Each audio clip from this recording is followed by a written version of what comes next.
Albany, New York for the 10 days of Ashura. I don't know if you remember, Sayyid Jafar came here about 3 years ago, spoke during the second half or first half of the month of Ramadan, and we were very interested in Samahat al-Sayyid's lectures and his discussions, and Alhamdulillah he is here one more time, and we are honored to have him, and let us welcome him with a loud salawat upon Muhammad wa Ali Muhammad. اللهم صل على permission. عفوا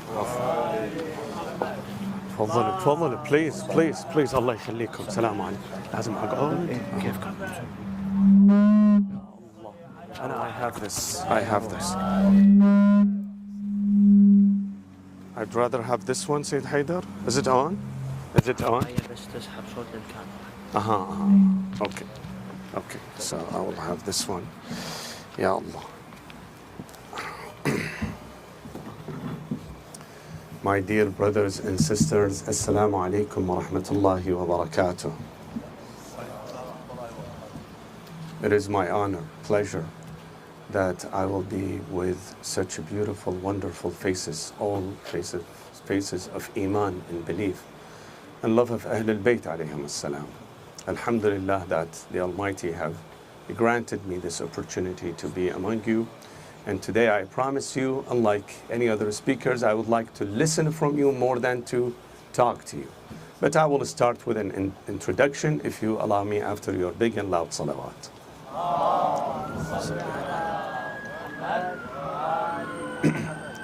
أعوذ بالله من الشيطان الرجيم. بسم الله الرحمن الرحيم. والحمد لله رب العالمين. صلى الله عليك يا سيدي ويا مولاي يا رسول الله. صلى الله عليك يا سيدي ويا مولاي يا أبا عبد الله. يا رحمة الله الواسعة ويا باب نجاة الأمة ويا عبرة كل مؤمن ومؤمنة.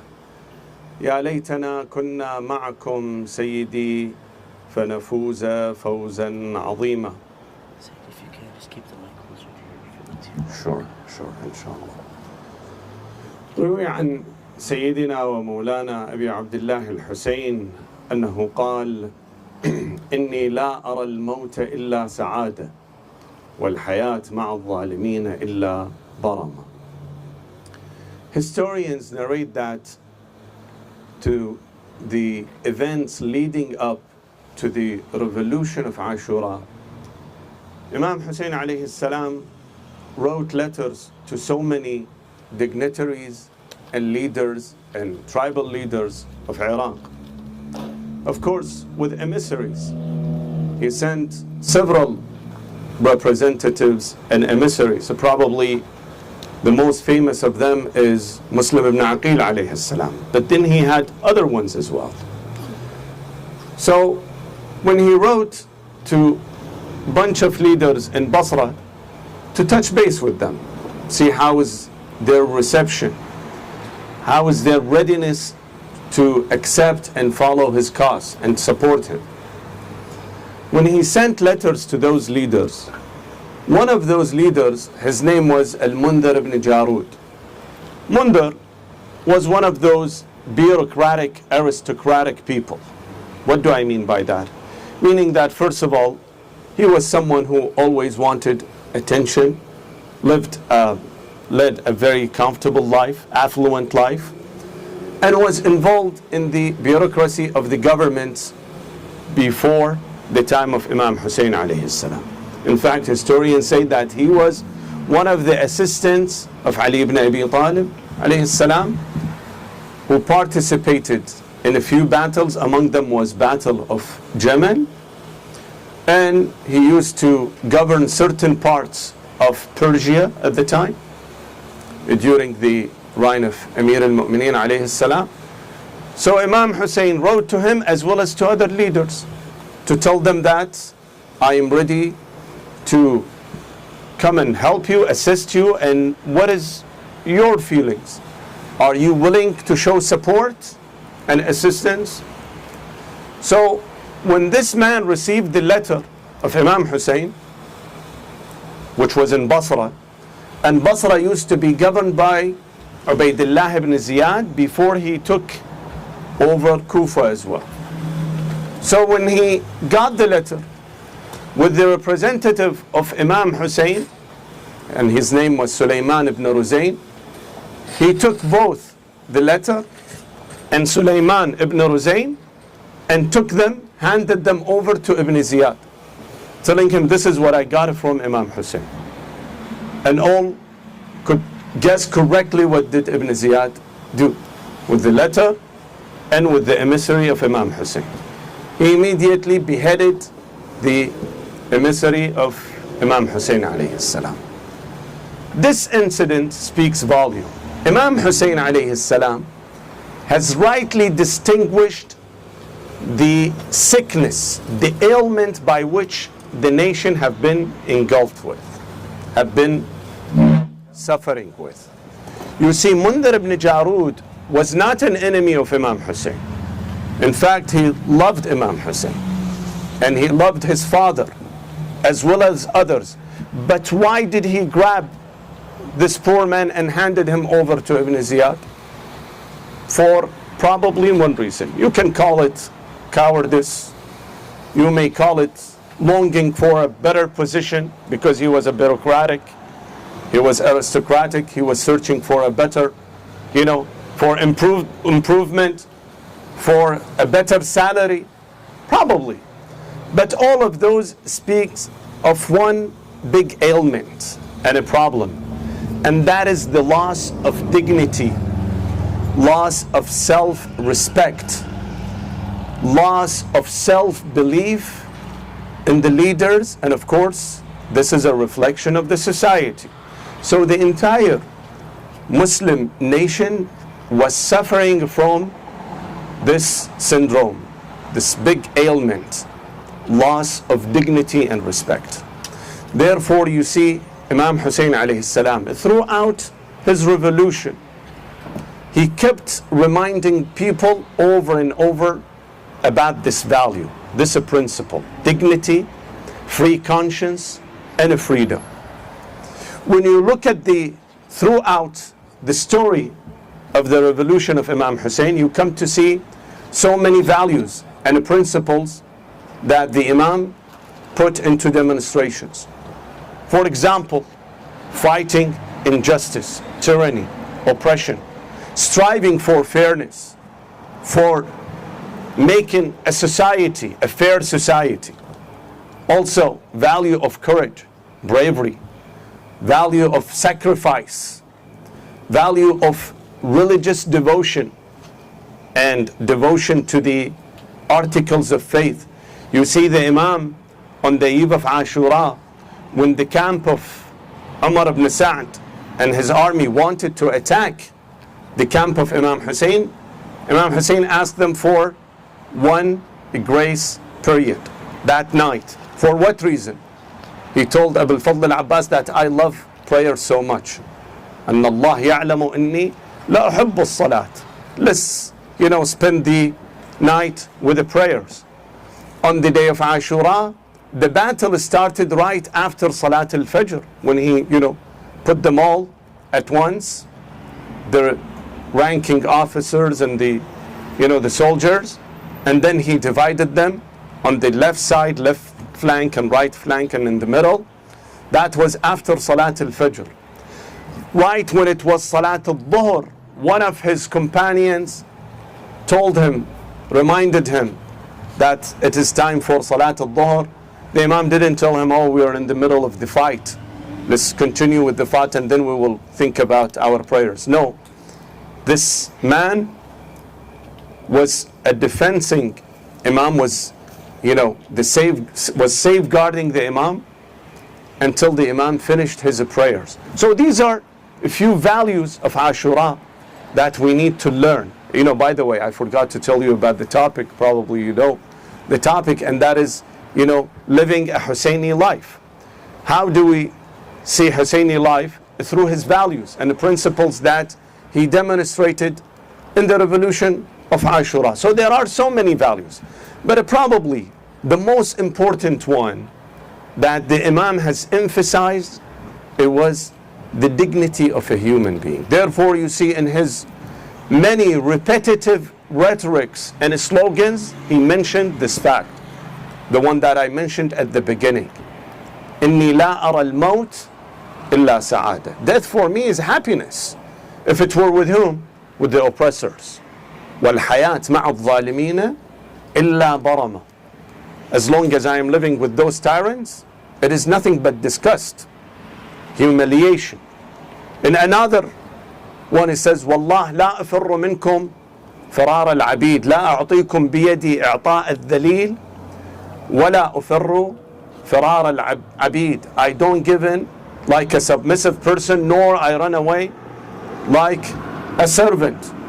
And the third one, that was in the middle of the battle between Ibn Ziyad army and Imam Hussein, when he said, ألا وإن الدعي ابن الدعي قد ركز بين اثنتين بين السلة والذلة وهيهات منا الذلة يأبى الله لنا ذلك ورسوله وحجور طابت وطهرت وأنوف حمية ونفوس أبية من أن نؤثر طاعة اللئام على مصارع الكرام.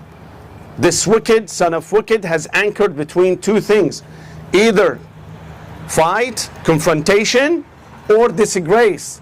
And far from us is disgrace.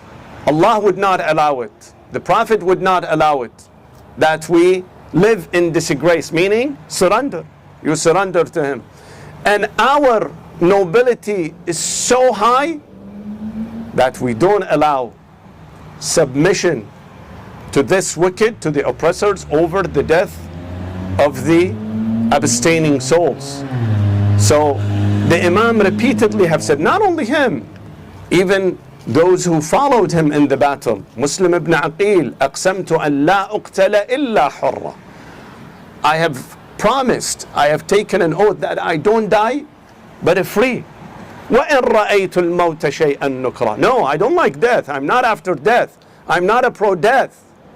But if I've been given between disgrace and living in dignity and respect, no, I would rather take the dignity and respect and die with honor.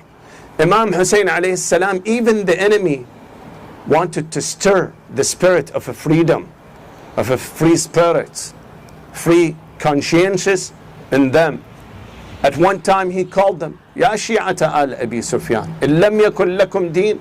If you don't believe in Allah, don't believe in Akhir, don't believe in anything, but at least have a free conscience. إن لم يكن لكم دين وكنتم لا تخافون المعاد فكونوا أحرارا في دنياكم. Why so much emphasis on this instinct, on this value, God-given value of a freedom and dignity? Because this is how Allah subhanahu wa ta'ala has created a human being. We have an instinct that it does not exist in any other living thing. Take for example the little kid, the toddler. You see, at early age, he defends his autonomy. He fights against coercion. He always fights for his belongings, his toys. He doesn't allow others to touch them. What does that tell you? He's fighting for his dignity, for his honor.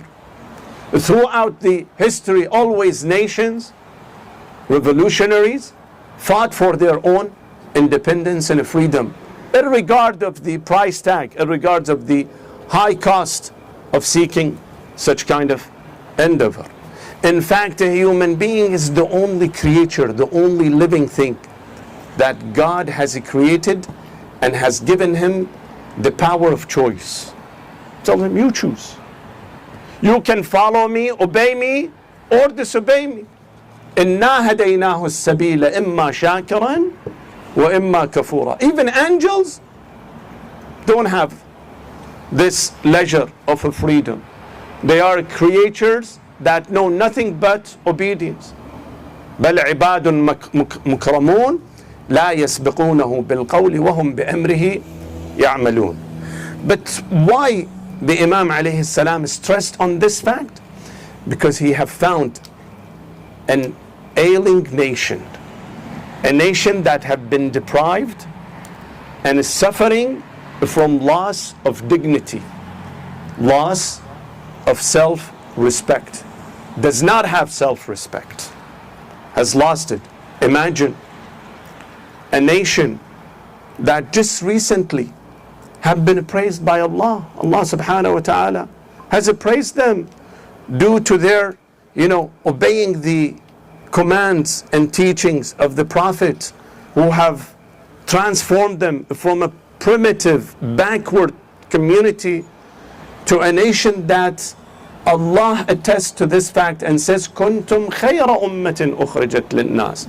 You are among the best of nations. Why? تأمرون بالمعروف وتنهون عن المنكر. Because you're righteous. You defend the fairness. You defend the righteousness. You prevent the vice.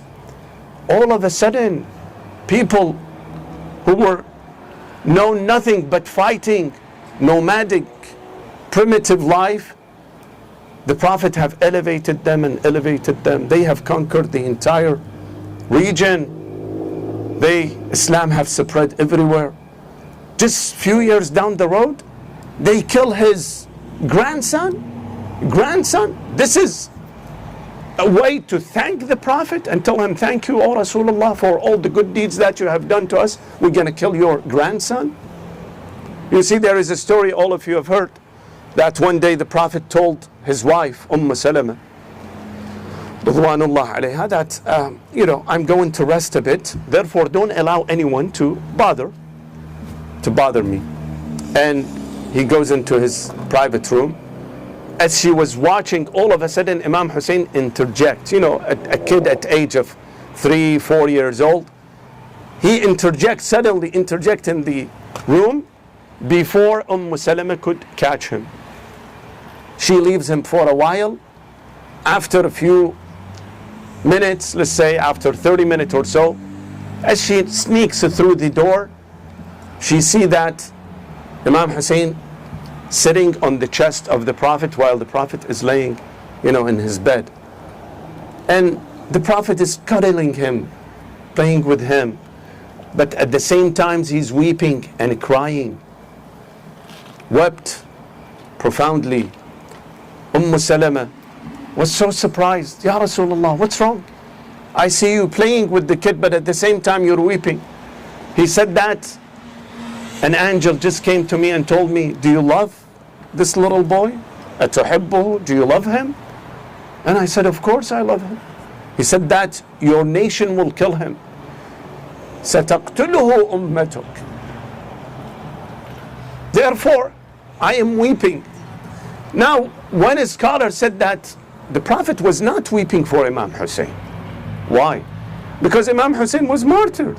And what is better than reaching the level of martyrdom? وَلَا تَحْسَبَنَّ الَّذِينَ قُتِلُوا فِي سَبِيلِ اللَّهِ أَمْوَاتًا بَلْ أَحْيَاءٌ عِنْدَ رَبِّهِمْ يَرْزُقُونَ فَرِحِينَ بِمَا آتَاهُمُ اللَّهُ. They will be very happy. In fact, one narration of the Prophet says that whoever enters the paradise does not like to leave except Shaheed. Shaheed says, "Send me back," over and over. They say, "Why?" He said, "Because the way that Allah subhanahu wa ta'ala and malaika have handled me at the time of my martyrdom, I have enjoyed it so much. Let's repeat it again and over again." And the Prophet tells his grandson Hussein, just prior to his departure from Medina going to Karbala, he told him, إِنَّ لَكَ مَنْزِلَةً لَا تَنَالَهَا إِلَّا بِالشَّهَادَةِ. You have a stature, you have a state in the upper paradise that you will not receive it except with martyrdom. So the Prophet knew that he will be martyred, and he wanted him to get to that elevated status. Therefore, he was not crying for Hussein. So for whom he was crying? He was crying for this nation, for this corrupt nation that after few years have turned away and turned their back to him. Not out of hatred to Hussein, no. Many of them did not hate. Maybe only the handful of you, Bani Umayyah, their assistants like Ibn Ziyad, Shimr ibn Dhil Jawshan, Shabath ibn Rab'i, even Umar ibn Sa'ad, who was the commander of the army, he wept for Imam Hussein on the day of Ashura. And history narrates that he was, perplexed didn't know what to do. Should he go to fight Imam Hussein? Should he stay in his position? But Ibn Ziyad has promised him to take Ray, the big city big town in Persia, to be the governor of Ray. He was saying, أَأَتْرُكُمُ الْكَرَّيْ وَالرَّيُّ مُنِيَتِي. This is what I have been fighting for. This is what is my desire. أَمَرْجِعُ مَثْمُومًا بِقَتْلِ حُسَيْنِ. Should I come back again with the disgrace and humiliation of killing Imam Hussein? So everybody had no problem with Imam Hussein. One poet had put it so beautifully when he met Imam Hussein on the way to Kufa. Imam Hussein told him, how are the people of Kufa? And that was Al-Farazdaq. He told him, قُلُوبُهُمْ مَعَكَ. They're with you. Inside, deep down, they're with you. But the problem is that سيوفهم عليك. That was the problem of people, that they have submitted to the will of Ibn Ziyad. Why? You see, brothers and sisters, this is what I'm trying to say. Probably this is the most important, this is the take-home message. When we lose our self-dignity, when we lose our self-respect, something will happen to us. The self-dignity, the dignity and self-respect is like the immune system in a human body, in anybody. You know what does an immune system do? Immune system is the strongest line of defense against microbes, pathogens, bacteria, viruses, any foreign body that enters the body. This mechanism of immune system fights it off, defends the body. So if the immune system is dead, damaged, what happens? The body will be occupied by everything. Everything can occupy it. All kind of pathogens, all kind of viruses, all kind of bacteria will occupy the body and kill the human being. Self-respect and dignity and a freedom of conscience, it is similar to the immune system, but not in a human body, rather in the nation. So when the nation loses that, it will be receptive, it will be susceptible to all kind of invasions, cultural invasions, political invasions, economic invasions, and even military invasions. This is how, unfortunately, becomes the nation. This is one message. And now let's compare between our nation today and the nation 1400 years ago. Don't you see the striking similarity between the two? Don't you see that 1.7 billion Muslims today are staying idle, like bystanders, feckless, incompetent, cannot do anything in front of a bunch of Zionists that have been destroying their fellow Muslims' land, killing, mass murdering and human exterminating their brothers and sisters, and they cannot do anything. Just watch it. And those handful people who are defending those oppressed people are, interestingly, the followers of Imam Hussein. Those who have learned the message of Abi Abdullah al-Hussein. Those who have heard his call and have heard his rhetorics and his slogans, and they emulated him. Today, I was reading the news, 20 aircraft have bombarded the harbor of Al-Hudaydah in Yemen. 20. With those, huge bombs. Each one of them is, weighing about 2,000 pounds, hitting them back. But did that do anything to their resolve? No. They're staying steadfast. Only a handful of people. I probably spoken more than what I should. Yes. I promised myself to speak only 15 minutes. Now it's 21 minutes. So I would like to hear from you, brothers and sisters. I am here to start this discussion, and we will have one from the brothers and one from the sisters, and because ladies first, we will start from the ladies to hear about their points. about the values of Ashura. Of course, it is not only limited to our topic. As we go farther toward the end of the discussion, we can pick any topic, but I would love to hear from both sides their take and their words of wisdom. وصلوا على محمد وآل محمد.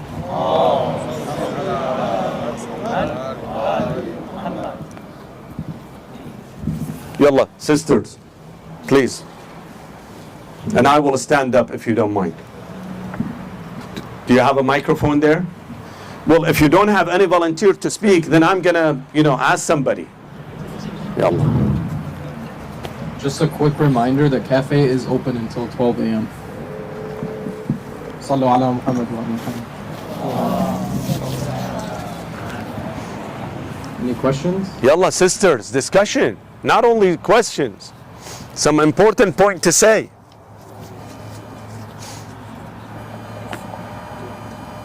Sisters? What's going on? They're too shy, they want the brothers to go. Okay, if that's their choice. So we gave you the choice, but you decided the brothers to start first. Okay, please, brothers. Ya Allah, Hajj Hussein, Habibi. There is a talk today in Gaza. They feel like what's going on in Gaza, it's exactly what's going on with Imam Hussein. The exact same feeling, the exact same scenario. They have nobody to help them. They are hopeless, and people just watching while they're being murdered. So now they're feeling exactly, the talk in Gaza right now is exactly what happened in Ashura. I heard it the other day, and people actually they start seeing the truth about what's going on. Absolutely, Hajj Hussein. Both were under siege. Yes. Gaza was under siege. Yes. And Imam Hussein was under siege for 10 days. Yes. They cut them off water and food, including food. One thing that you don't hear much about camp of Imam Hussein, they were hungry as well. But according to Arab tradition, it is not nice to say that I am hungry. It is, denigrating. But thirst, everybody can say that I am thirsty and they can seek water. But for food, no one would say hungry. So they were hungry and they were thirsty at the same time. When they killed everyone. The youth, the adult, the young, the children, the women, the boys, the elderlies. And the same thing happened in Gaza. So there are so many aspects that have a striking similarity between yesterday's Karbala and today's Gaza. And most importantly, Imam Hussein was by himself. Only by few of his household members. The other night I said it when I was in Albany. I said Abdul Muttalib, who's the great-grandfather of Imam Hussein alayhi salam, had 10 children, 10 boys. Only the children of Abu Talib and Abdullah, the descendants of those two, participated in the Battle of Karbala. What happened to the other 8? One of them was Abu Lahab, is out of, question. Send him. But what happened to the other 7? Where were they? Where were Bani Abbas? Where were the children of Hamza? Where were the children of Zubayr and others? You don't see anything except Imam Hussein and only about 20, 30 of his household members. And of course companions, adding them all together, probably 72, 75, individual. By himself and fought off an enemy as big as 35,000 soldiers.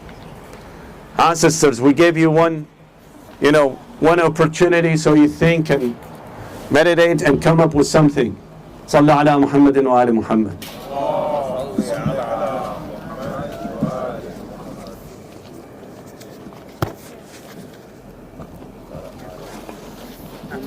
Yalla.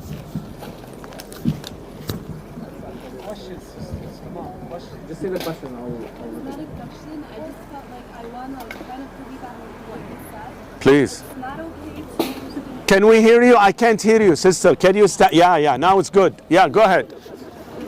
Yeah. With the microphone.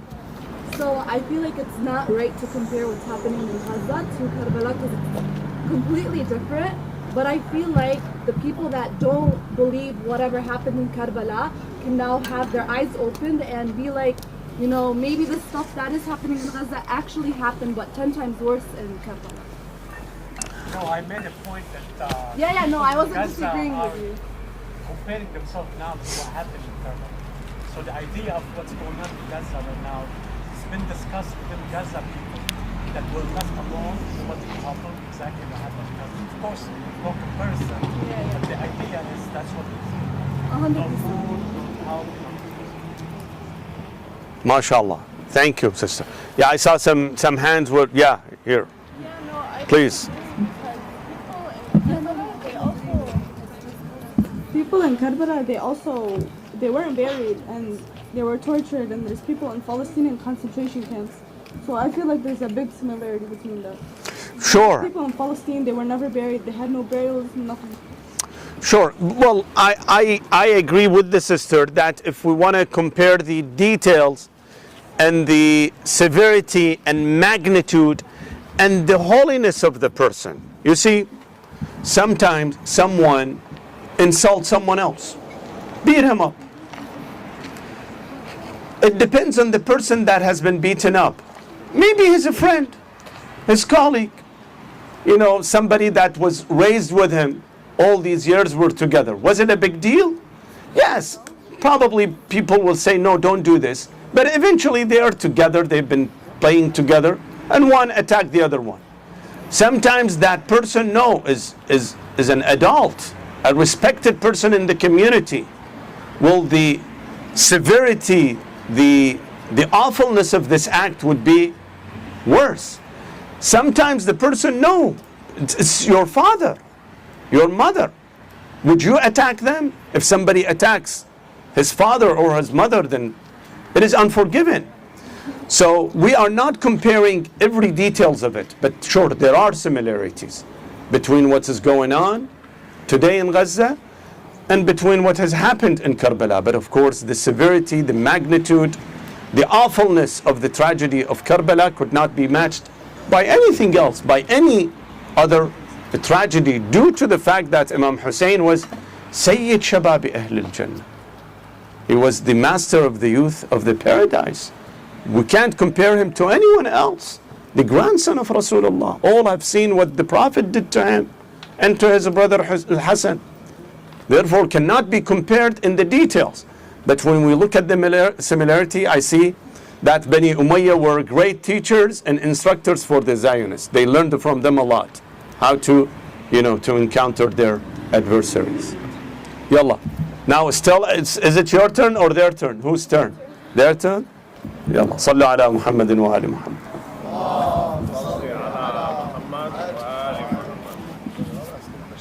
تفضلوا.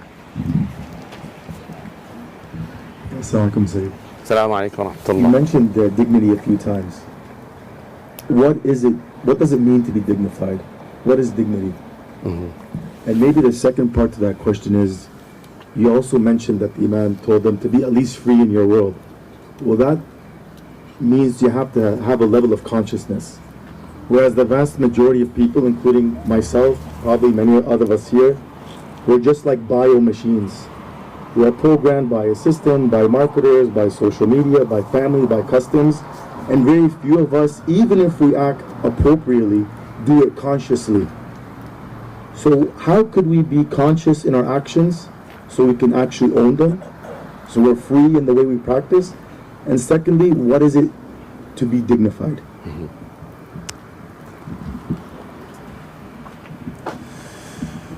Thank you very much. Well, I acknowledge that my words have so much deficiencies, and without going back to dictionaries and checking, looking up for the terminology, dignified or dignity, in my humble opinion, and I could be, of course, wrong, is that the proper place of a human being. Allah subhanahu wa ta'ala, where did He place a human to be? The Almighty, when He speaks about human, says, وَلَقَدْ كَرَّمْنَا بَنِي آدَمَ. We have given them value.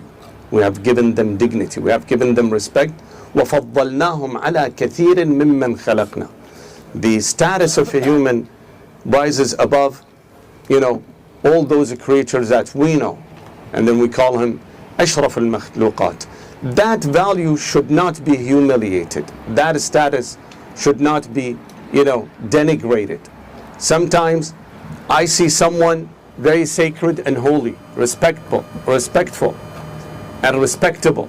But then all of a sudden I see a few acts from him, a few kind of, things that I would say, you're no longer having the same status that, as I used to hold of you. You have brought yourself down. That proper, status that God has put us in, that has told us, be free of everything.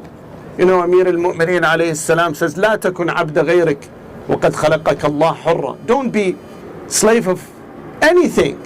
Sometimes we don't want to be enslaved by others, but we enslave ourselves with the commanding soul, with the, low desires. This is again another kind of enslavement. I don't know if I answered your question. And regarding being self-conscious, especially in this part of the world, or no, even back in our homeland, the modernity, the age of modernity, the age of as with the technology and how people are so much into make a living and how to gain more and more of those wealth, let's say, be affluent, make your ends meet and things like that.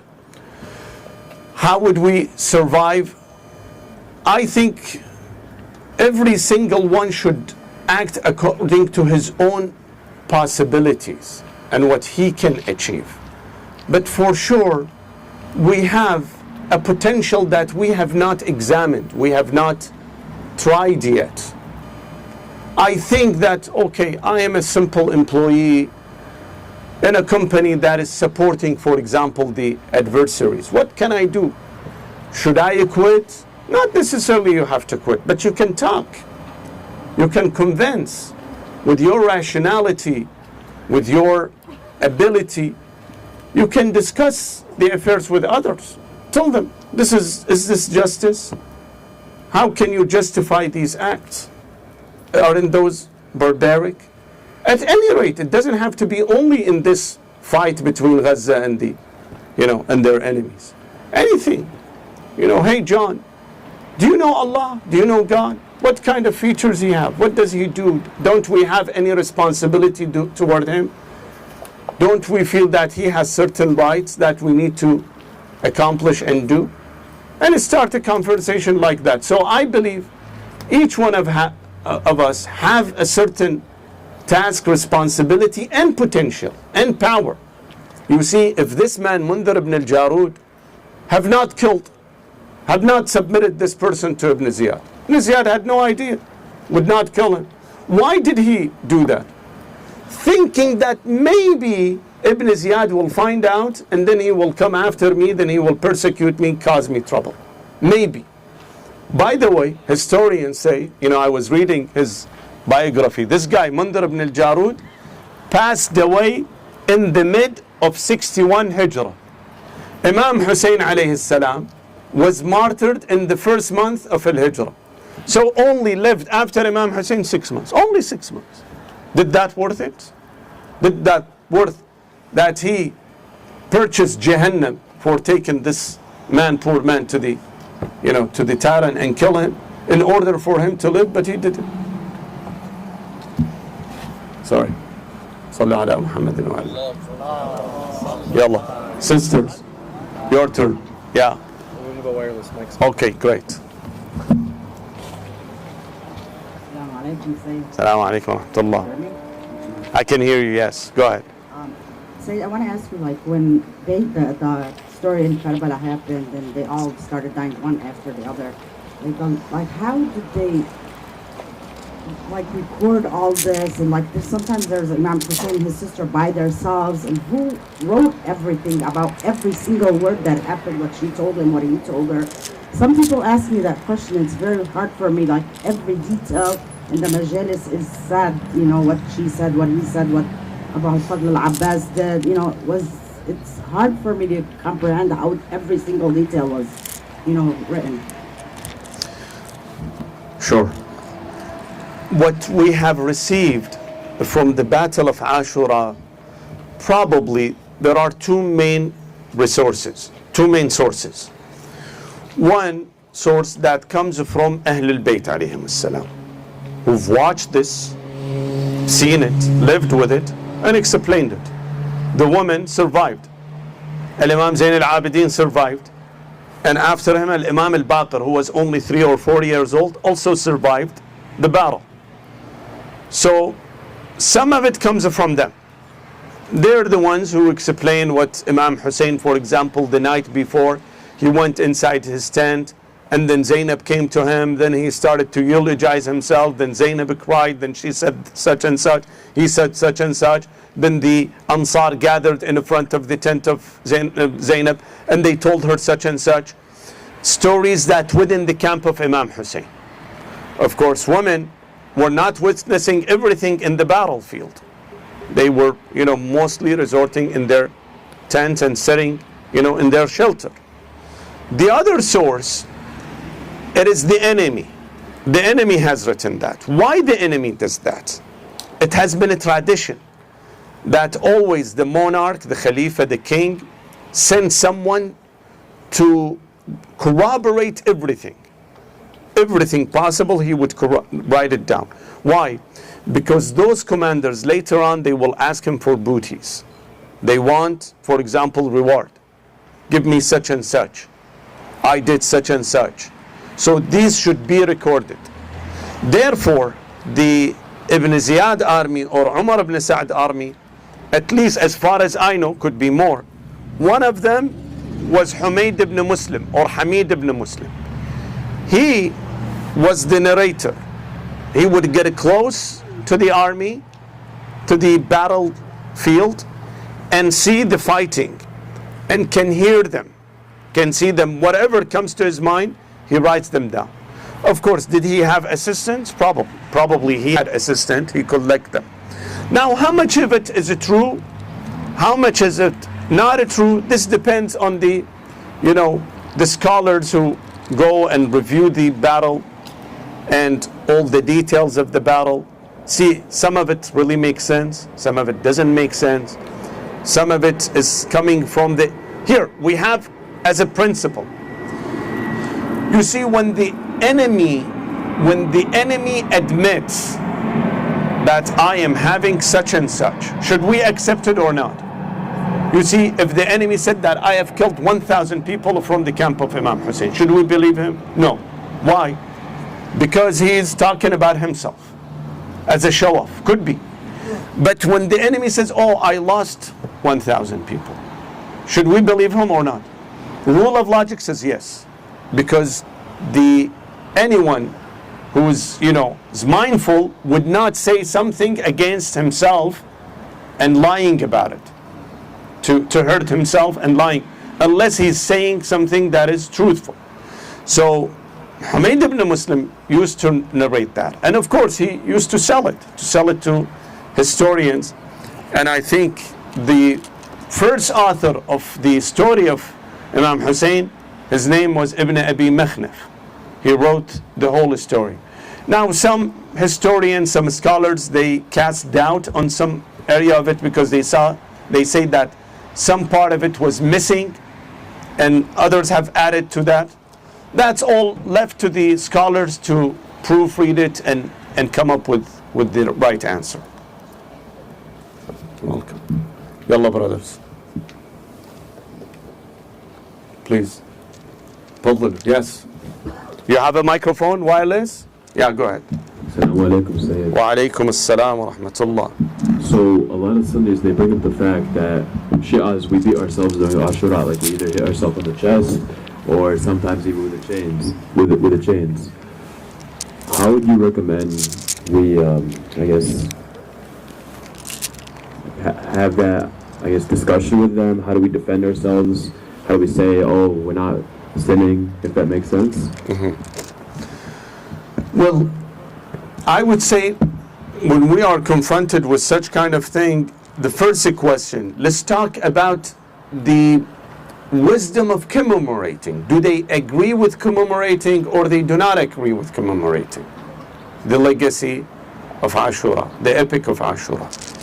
You see, now we will talk about the details, whether, chest beating, hitting with chains and other things are, lawful or not lawful.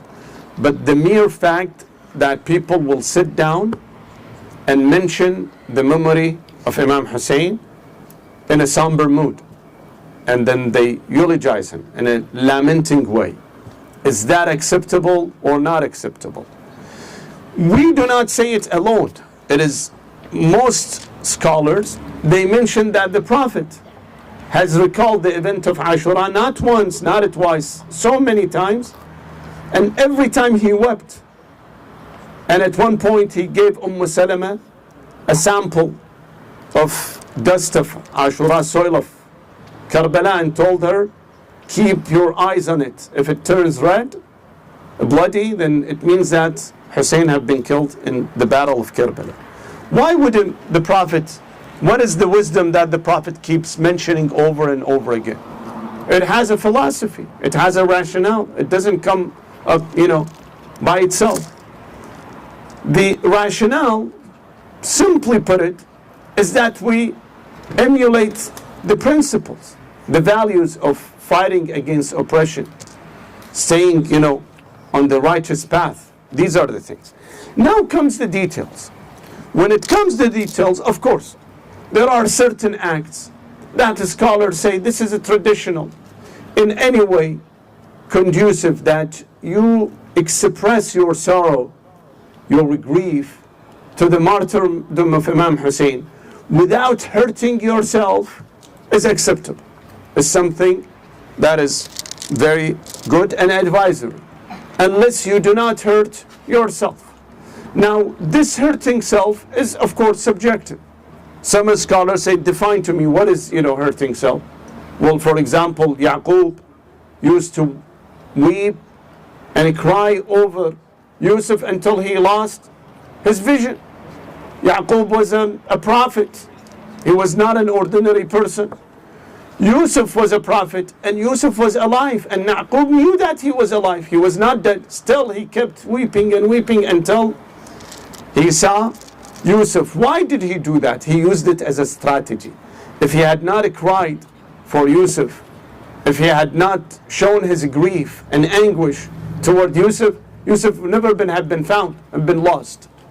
So Yaqub used it as a strategy, conscious strategy, in order to regain Yusuf. So this is one way.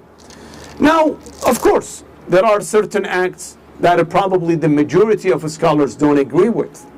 And, the Sunni brothers, definitely they would not agree with. They say this is not the way it is. Beating chest by itself is a traditional thing. It is something that you express sorrow and grief. By itself, it has no problem, unless it gets to the point that it's considered to be, a severe hurting. And that's another story that I have not seen such kind of thing. I don't know if I answered your question, but sisters, yes, mashallah, in the second and third row. Do you have a mic for them, or should I give them this? Yalla, sister, go with this. The brothers are busy with the pizza. Go ahead. I'm sorry. That is going to make an announcement, so I gave him the microphone. Okay, sure. If you want to make an announcement, that's sure. Okay, so we'll take the question, then he will make the announcement, then we will. سيد حيدر فضبطوا الماء. Assalamu alaikum. عليكم السلام ورحمة الله. It's a pleasure to be here. It's first time meeting you, so it's an honor. It's my honor too. You were talking about the effects of Karbala on our society today. شكرا حبيبي. And one thing that came to mind is I come from a background that has different sects of Islam, who believe in different sects of Islam.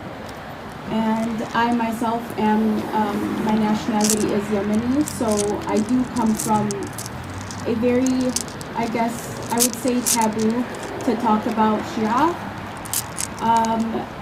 One thing that stands out from being Shia Yemeni is being proactive during Ashura.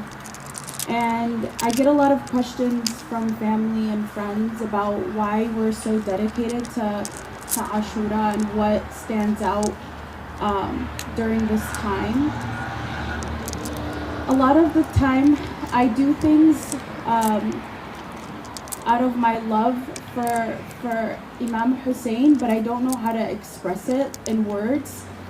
It's very hard when you're challenged by your family about why you like act based off of your belief. Like, why are you so, like, for example, my parents have been out of town for a week now, and I had a comment from a family relative that was like, why are you attending the masajid majalis, like your family is out of town, like you don't even have to do that. Like, what is pushing you at such a young age to be attending these majalis? And then I'm tested to like speak up about Ashura and speak up about what it is to be Shia to a family relative, and also they're Sunni and very religious.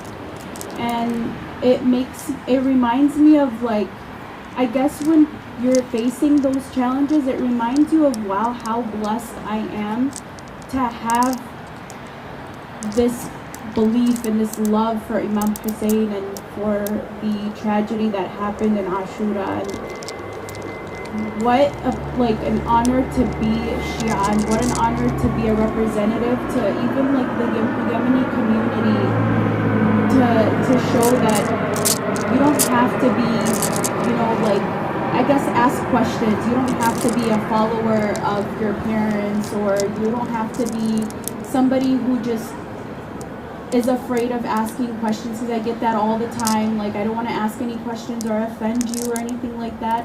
So during this time, I'm reminded all the time, and I love it so much when I have these like looks from my relatives and my friends, like what is this passion behind Ashura? And I get these questions, and it just like every year I just wait, and I'm so excited. The irony of the tragedy that happened, but I'm so excited to every year be progressive.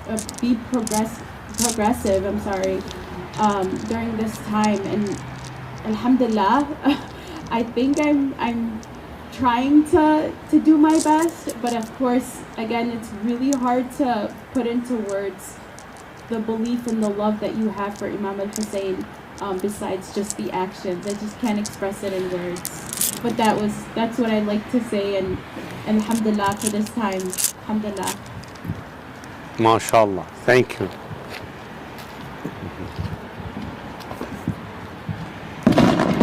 I will comment after Sayyid Haidar make his announcement.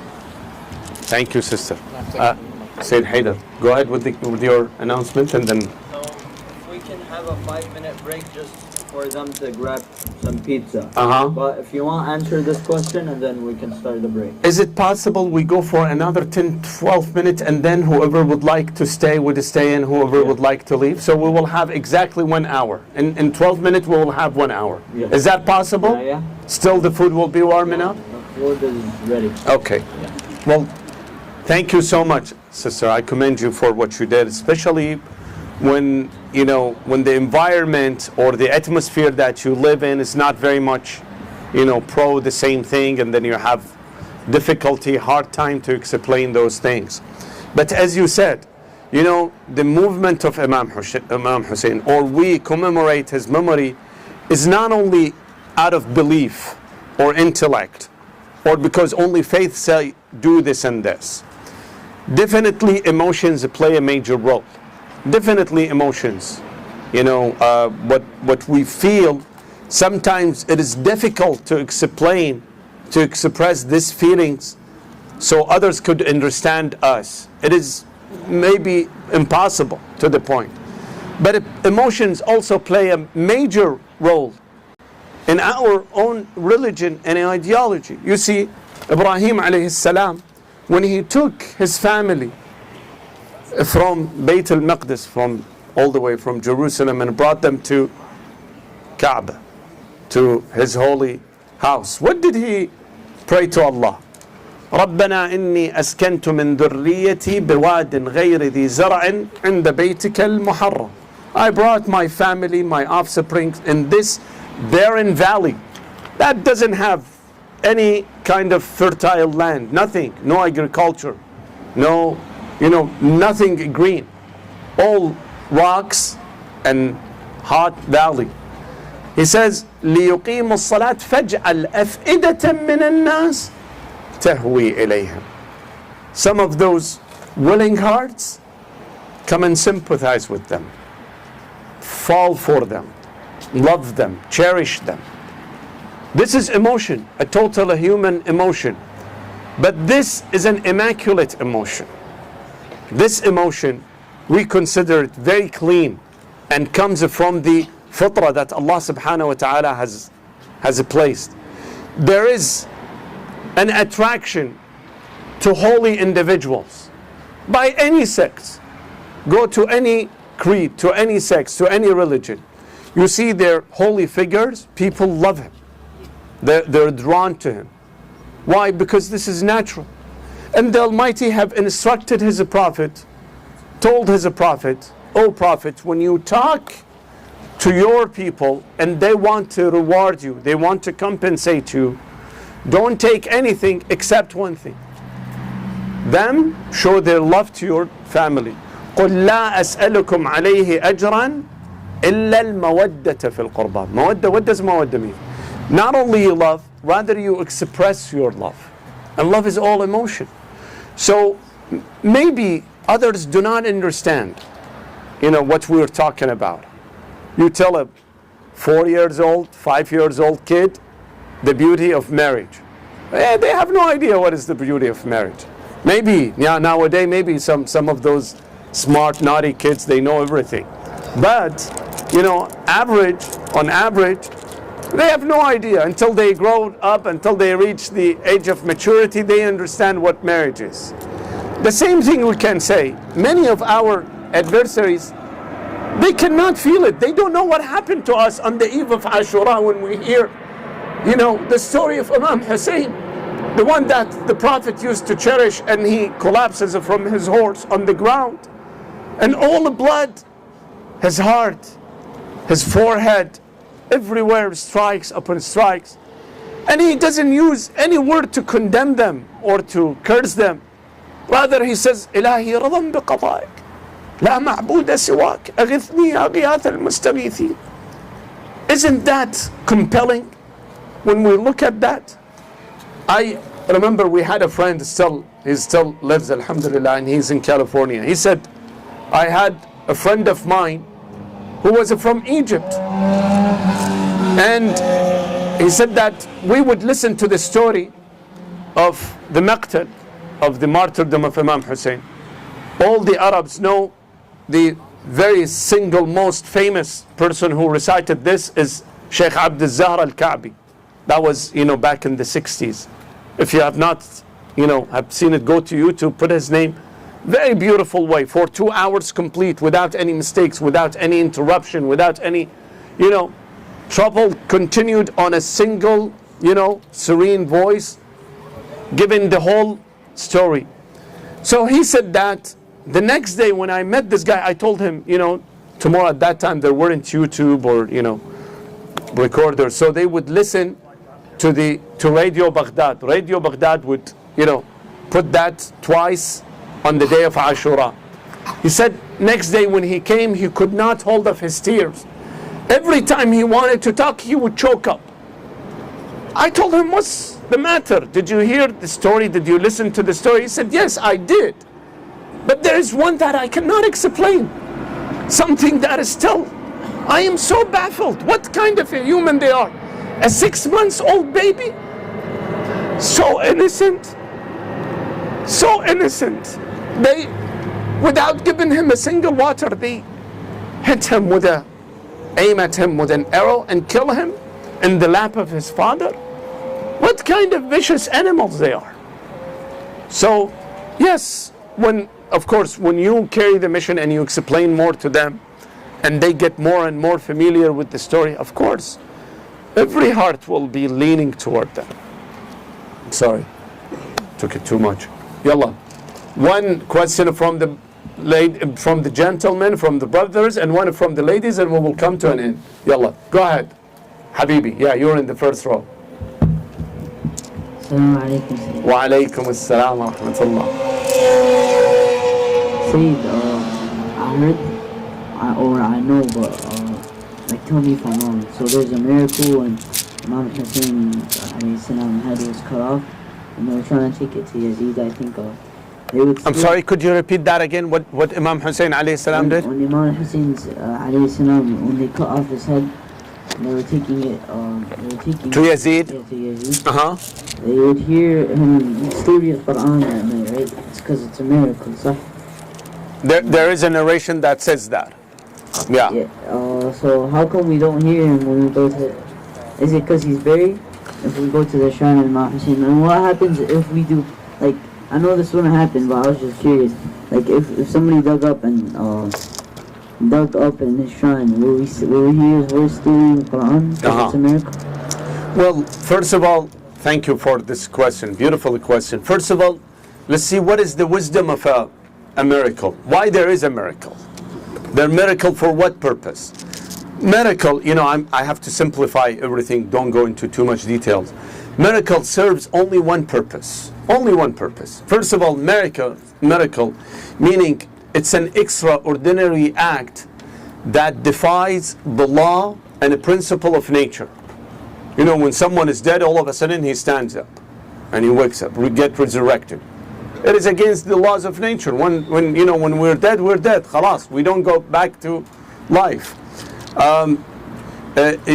Something from the bottom spontaneously jumps to the top, without some energy pushing it up to the top. Something like that. The python, the serpent that Moses used. These are all considered to be extraordinary, but they only serve one purpose. That's said, nothing else. And that to show that this person who owns this miracle is connected to Allah, connected to the Creator. Why prophets are capable of doing miracles? To show their people that we are not speaking of our own, rather we are connected to the one who built this universe. The one who built the universe also can defies the laws of this universe. Therefore we see miracles. So anytime that there is certain circumstances like this, we say, okay, those people didn't accept Imam Hussein or didn't accept the message of their prophet or their messenger. Therefore their messenger has shown, the miracle in order for them to accept it. Of course, many of them don't accept. Still, mushrikeen did, the miracle of the prophet was Quran. To tell them, here, you want to challenge me? Bring me something similar to Quran. They had difficulty doing so.